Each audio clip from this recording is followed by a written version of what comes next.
As relações humanas são desafiadoras, aliás, bastante. E nós vivemos sempre muito intensamente nessas relações, que podem ser transformadoras ou não.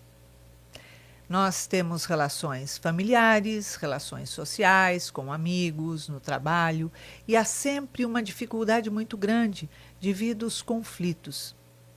Como podemos transformar isso, junto da visão espiritual e da visão psicológica, num trabalho de desenvolvimento de relacionamentos? Este é o episódio de hoje do nosso podcast Superando os Desafios Afetivos, um podcast que fala sobre espiritualidade, psicologia e saúde mental. Eu sou Iraci Campos e hoje estamos recebendo um convidado muito querido do coração, que é Hugo Richard. Ele é psicanalista e vem bater um papo esclarecedor com a gente sobre esses relacionamentos que acabam sendo tão conflituosos e poderiam ser diferentes. Seja bem-vindo ao nosso podcast, Hugo. Que alegria estar aqui. Hugo, a gente convive diariamente com tantos tipos de relacionamentos diferentes, mas é difícil a gente passar por esses relacionamentos sem conflitos, né? Sim. Como você falou, realmente é um desafio muito grande, né? Porque nós oscilamos muito de humor, nós temos uma tendência a avaliar as pessoas com as nossas réguas, com os nossos filtros. Achamos que as pessoas, quando agem diferente daquilo que a gente espera, normalmente é desagradável. E nem contraria. Já contraria, né? Então, o conflito já começa por aí, né? Então, nós temos uma forma de avaliar as pessoas que gera uma certa expectativa, ou perspectiva, ou vontade. E quando as pessoas não reagem ou agem de acordo com nós gostaríamos, aí começam os problemas. E é o que realmente acontece constantemente. Porque sempre nas nossas relações, a gente acaba julgando o outro o tempo inteiro. Ah, porque o outro falou isso, falou aquilo, se comportou assim, o assado, foi uma frase, né, de atravessado, porque o outro se veste assim, o assado, sempre tem um quê. E quando a gente é contrariado, sempre é o outro que está errado. Exatamente. E tem outro agravante.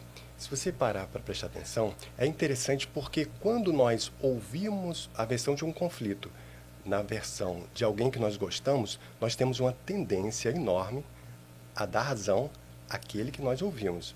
Será mesmo que aquela é a verdadeira versão? Exatamente. Eu costumo dizer que sempre que há uma discussão entre duas pessoas, existem três verdades. A de um, a do outro e a verdade real. Imparcial, que realmente porque aconteceu. Nenhuma é a realidade. Porque, de acordo com as minhas experiências, o meu ponto de vista, e você os seus. Sim. Mas, na realidade, não é bem aquilo, né? Você sabe uma palavrinha que está escassa? Empatia. É.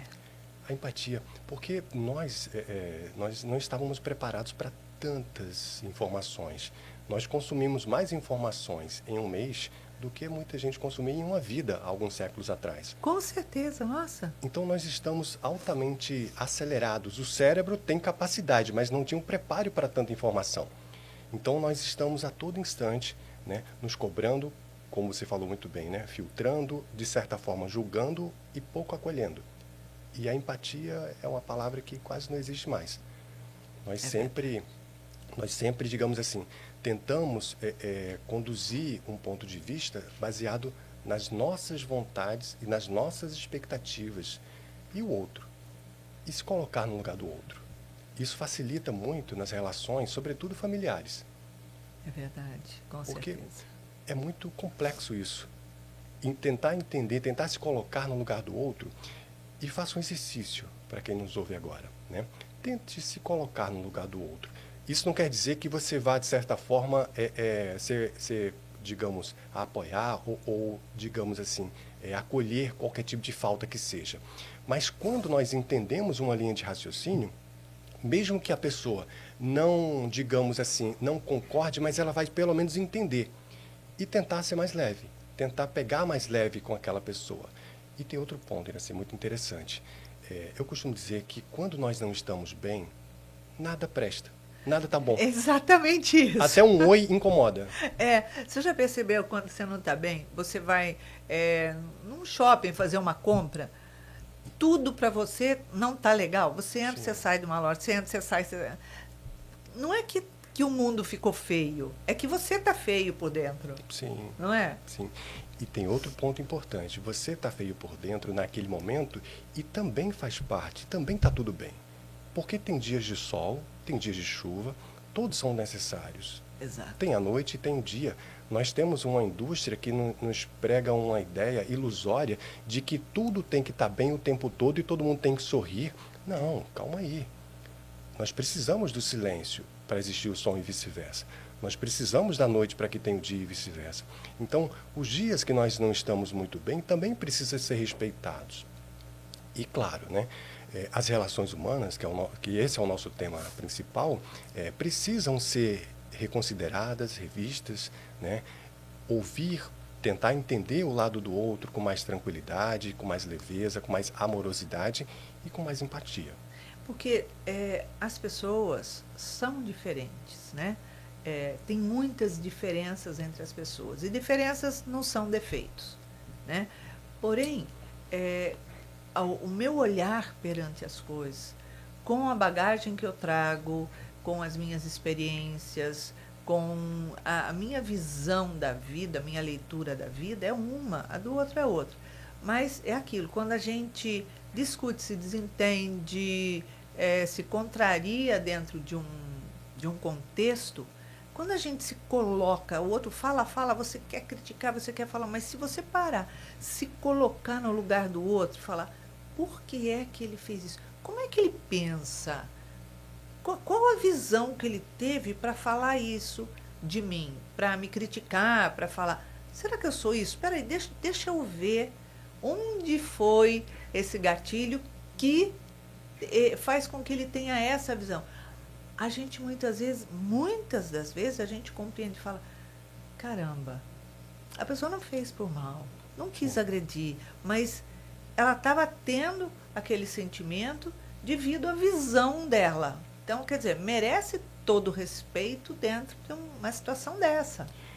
Brilhante a sua fala, porque eu vivi isso. É muito fácil falar da literatura, mas o mais interessante é falar das experiências. Eu também vivi situações assim. Eu vivi em casa, né? A minha mãe super amorosa, super tranquila, super doce, e o meu pai muito reativo, muito, digamos assim, firme nas colocações. E eu, quando eu cheguei ali os meus 14, 15 anos, eu comecei a investigar, gente, personalidades totalmente diferentes, né? Eu não concordava com aquela firmeza do meu pai, com aquela forma rígida de conduzir as coisas. Eu gostava e admirava mais a forma da minha mãe conduzir as coisas. Aí eu fui investigar um pouco a vida do meu pai. Eu fiquei sabendo que meu pai tinha perdido a mãe aos 3 anos. O meu tio... Perdeu já a referência de mãe ali. Sim. E o meu avô não teve estrutura emocional para conduzir aquela família. Anos depois casou de novo. A nova esposa dele, né, que é a madrasta do meu pai, não acolheu as crianças, que eram 4.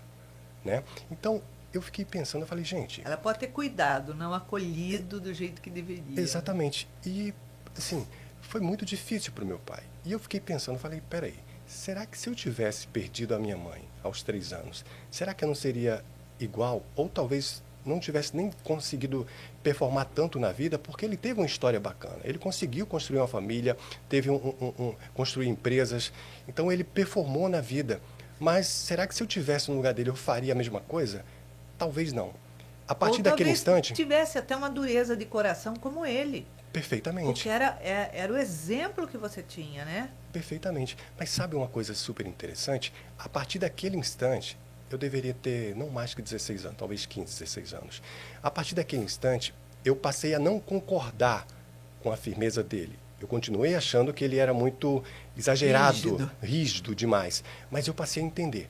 E a partir dali eu passei a ter mais paciência com ele, passei a ter mais flexibilidade, empatia. A tolerância, o compreender o outro, ao invés de... Você pode discordar sem bater de frente. Né? Você vai dialogar, você vai de uma forma branda. E aí você quebra muitas vezes a dureza, né? Digamos, a frieza, o impacto do outro naquilo que ele fala, que já não vai ser com tanta rigidez, Sim. vai ser mais brando também, porque é um discordar que passa a ter uma leveza, passa a ter uma compreensão, uma Sim. empatia, realmente. Pois é. Então, que nós possamos colocar mais empatia no nosso dia a dia, no trânsito, no trabalho, nas relações diversas e principalmente em casa. Que são os maiores conflitos, né? Os maiores conflitos, os maiores desafios. Mas, por incrível que pareça, dá para ir mais além. Você fala assim, poxa, mas além da casa, que seria o início de tudo, empatia consigo mesmo. É. Porque, como diz aquela música belíssima, né? A paz do mundo começa em mim. E cada um só dá o que tem.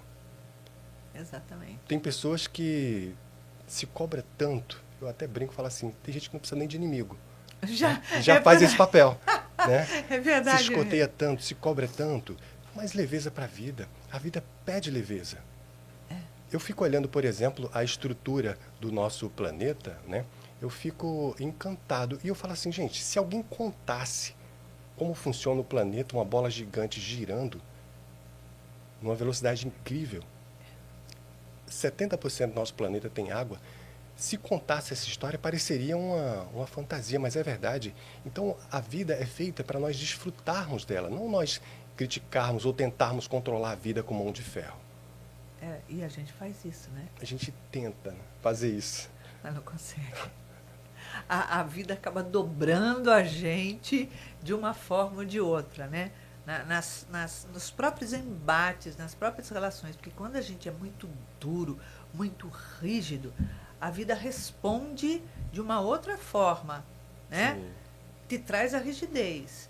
E o primeiro lugar que você sente a rigidez com que você leva a vida, com que você controla a vida, é no seu corpo físico.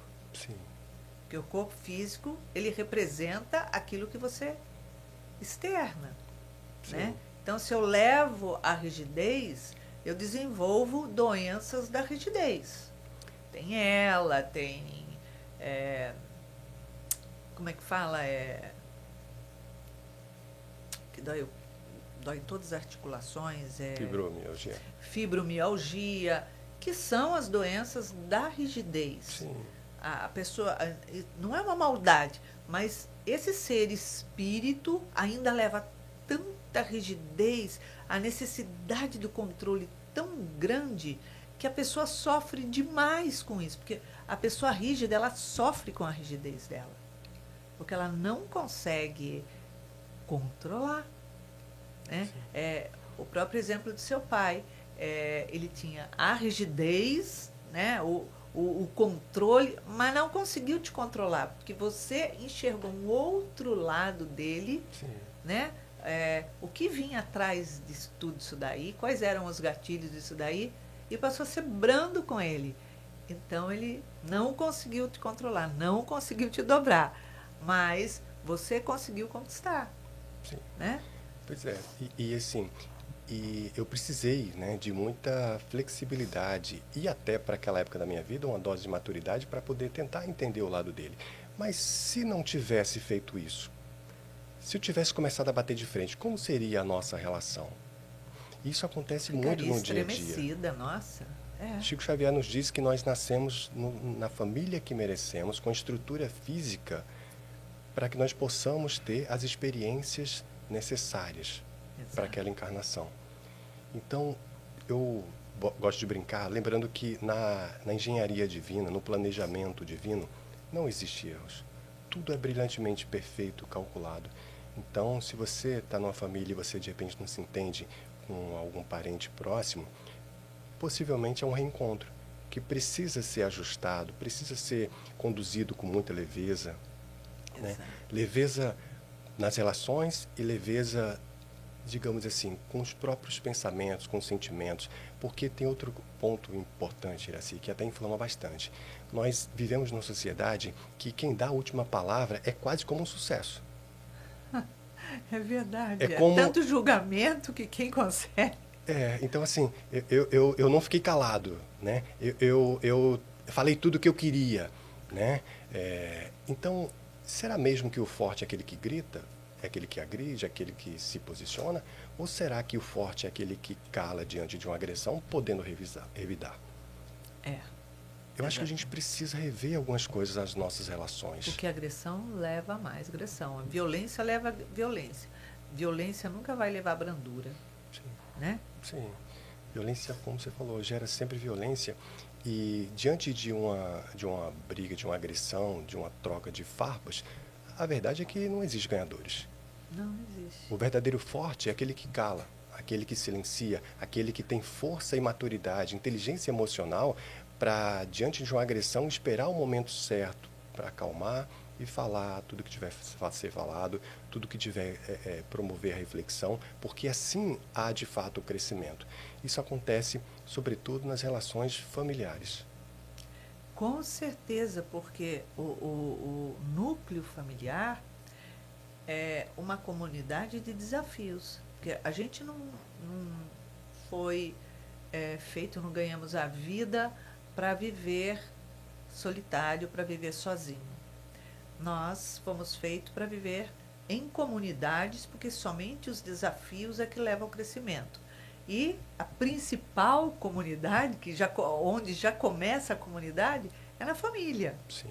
Né? Não é o bairro que você vive, né? É a própria família. E ali dentro tem que haver desafios. Não pode todo mundo olhar para todo mundo e todo mundo olhar com cara de flores, paisagem, né? Ah, nossa, que lindo. Porque, na verdade, não é. Somos individualidades. Todo espírito é uma individualidade. Como individualidades, nossas experiências são diferentes. E a Sim. forma de pensar também. Então, não existe um lar que todo mundo olhe para todo mundo com O tempo todo como propaganda de margarina, né? Exatamente. Não existe, né? não existe. Não existe. Então, a gente tem um monte de diferenças. E as diferenças é que nos leva a crescimento. Mas é difícil, né? É bem difícil. E como dissemos, não existe essa família como propaganda de margarina. Embora nós temos uma tendência a achar que a família do vizinho é assim. Sempre. E ele talvez pense o mesmo da nossa família. Exatamente. Né? E está tudo bem. A família verdadeira é essa que você tem. Né? É essa que nós temos. Cada um do seu jeitinho, cada um com as suas experiências, cada um com as suas opiniões. Se nós entendermos isso, percebermos que, de fato, nós, como dizia Pierre Chardin, não somos seres humanos tendo experiências espirituais. Somos seres espirituais tendo experiências humanas. E está tudo bem. Os nossos irmãos de hoje, talvez foram os nossos pais, nossos filhos de ontem, talvez serão os nossos pais, nossos filhos de amanhã. Entender essa engrenagem é simplesmente libertadora. Com certeza. Porque dá sentido. Né? Você vê que irmãos, mesmos pais, mesma criação, mesmas experiências e personalidades completamente diferentes. São opostas completamente. E você fala assim, eu eduquei todos os meus filhos iguais. Não, porque cada um tem uma personalidade. E você tem que saber trabalhar com cada um de acordo com a personalidade que tem. Você pode dar a mesma educação, Sim. igual a educação para todos. Mas o tratamento é diferente, não adianta. Né? E isso é brilhante.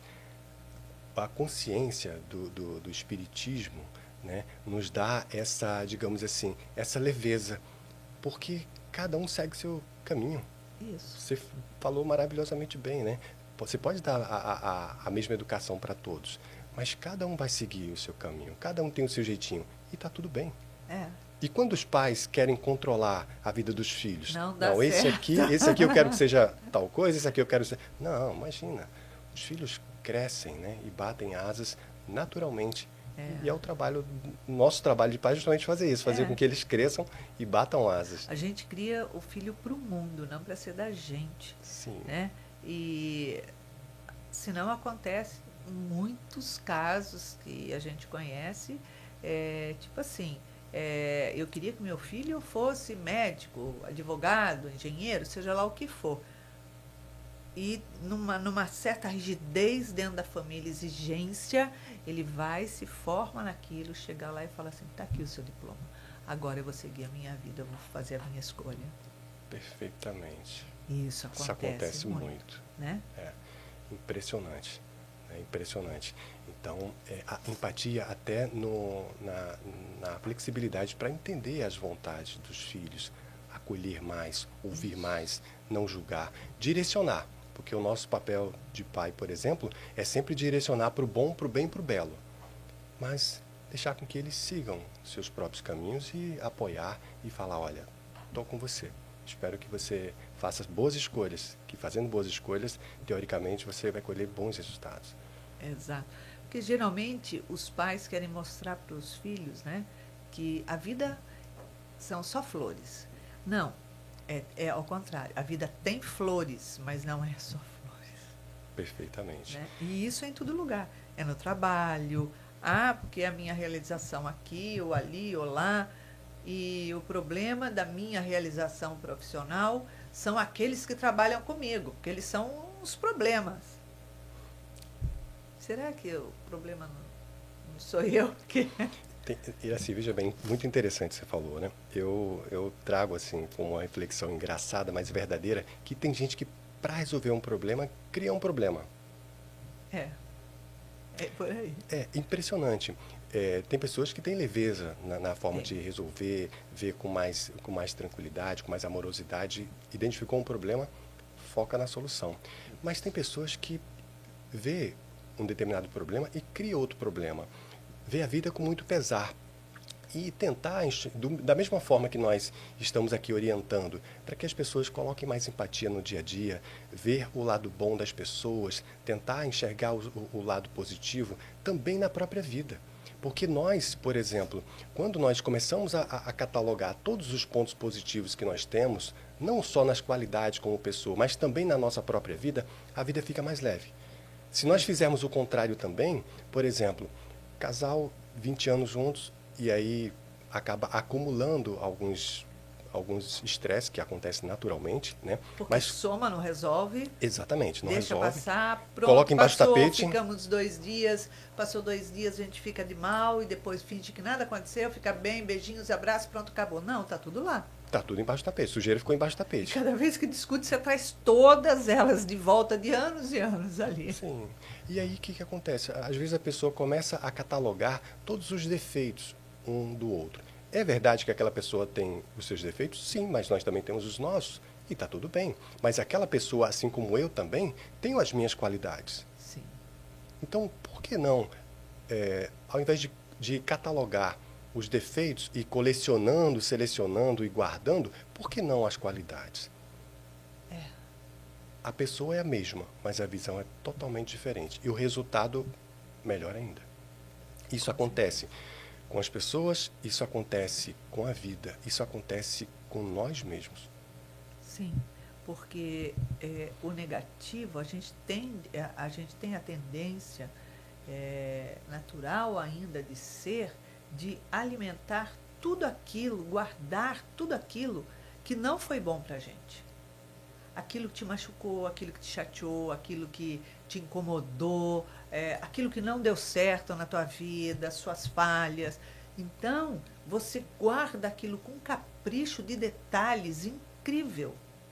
E as coisas que foram boas, você não alimenta elas.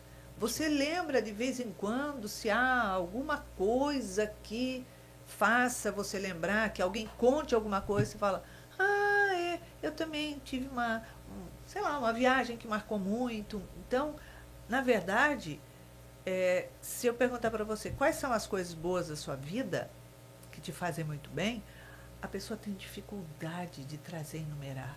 Mas se você perguntar as coisas ruins que aconteceram, Tá tudo na ponta da língua.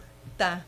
Então, a gente tem um lado pervertido conosco mesmo, de dureza, de massacre, de, olha só, né? De olhar para você e falar, você é a pior pessoa do mundo. Então, eu tenho que usar uma máscara, sorrir a cene, para pensarem que eu não sou essa pessoa. Mas você, na verdade, não é. É você que se coloca, né? Sim, sim. E é muito, muito delicado isso, porque quando a pessoa começa a desenvolver a atenção, né, ou a distinção para mapear, identificar, catalogar os defeitos, é muito complicado, né? Isso acaba sendo consigo mesmo, nas suas relações amorosas ou familiares, profissionais. Então, tem aquela música que nos diz, né? Se o bem e o mal existe, você pode escolher. É preciso saber viver. E é interessante porque realmente é preciso saber viver. Eu costumo dizer assim que pensar é responsabilidade. Ao mesmo tempo de ser uma grande dádiva do divino, é uma grande responsabilidade. Com certeza, com certeza. E quando a gente aprende a começar a alimentar, né, as coisas boas nas nossas relações gerais, a gente sente uma leveza, a gente aprende a ser mais empático, né? A gente tira o peso. E se aquilo você guardou como uma mágoa, chega uma hora que você não vai mais sentir aquilo como uma mágoa, porque quando você lembrar daquilo, tipo assim, nossa, nem parece que foi comigo. Sim, Não tem mais o efeito, sim. né? Não tem mais o efeito. Mas é muito importante, né? A gente está na relação presente inteiro, tendo consciência que viver com leveza é tão prazeroso, né? A vida pede leveza, né? A vida pede leveza em todos os ângulos, nas relações, digamos assim, de todas as maneiras. E é uma escolha, é um desafio diário. É desafiador, mas é possível. É isso aí. Hugo, obrigada pela sua presença, uma alegria ter você aqui com a gente. Eu que agradeço o convite e a oportunidade. Obrigada. Então é isso, mudar o nosso olhar, né? A nossa lente da vida.